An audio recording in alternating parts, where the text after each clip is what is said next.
ধর্ষণ বিরোধী মঞ্চের একটি প্রতিনিধি দল সচিবালয়ে আইন উপদেষ্টার কাছে স্মারকলিপি জমা দিয়েছে। এ বিষয়ে কথা বলছেন আইন উপদেষ্টা ডক্টর আসিফ নজরুল। সরাসরি যুক্ত হচ্ছি সেখানে। থাকবে এটা ওনাদের বলেছি। ওনারা বলেছেন ধর্ষণ বিরোধী সব মামলার ক্ষেত্রে যেন এরকম পদক্ষেপ নেওয়া হয়, আমরা বলেছি সাধ্যমতো চেষ্টা করব।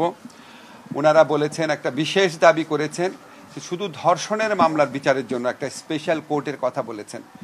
তো ধর্ষণের মামলার বিচার এখন হয় নারী এবং শিশু নির্যাতন দমন আদালতে, কিন্তু সেখানে ধর্ষণের মামলা ছাড়াও আরও অনেক অপরাধের বিচার হয়, যে জন্য ওইখানে একটা আপনার ব্যাকলগ হয়ে থাকে, মামলা পরিচালনার ক্ষেত্রে বিলম্ব হয়।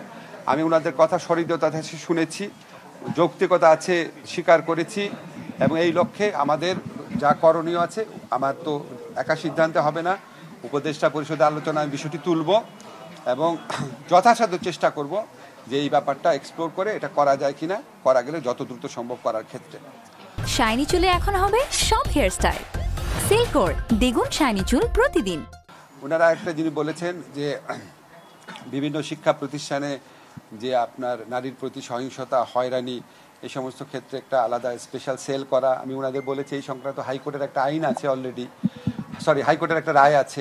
সেই রায়ের আলোকে শুধু শিক্ষা প্রতিষ্ঠান আর কাজের জায়গাতে না, রাস্তাঘাটে আমাদের মেয়েরা যেন উত্ত্যক্ত না হয়, হয়রানির শিকার না হয়, সেরকম একটা কম্প্রিহেন্সিভ আইন করা। এটা একদম সিরিয়াসলি, একদম কথা দিয়েছি, এটা সিরিয়াসলি চিন্তা করব।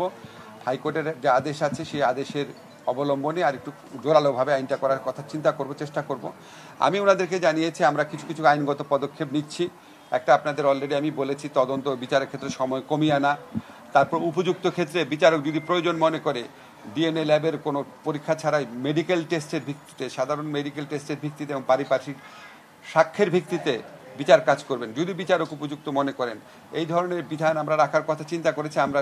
আমি আপনাদেরকে জানাতে চাই যে আমরা গত পরশু এবং গতকাল 2 দিন কনসালটেশন মিটিং করেছি। গতকাল কনসালটেশন মিটিংয়ের সময় আমাদের যে ফৌজিয়া আপা আছেন জাতীয় মহিলা আইনজীবী পরিষদে, তারপর আমাদের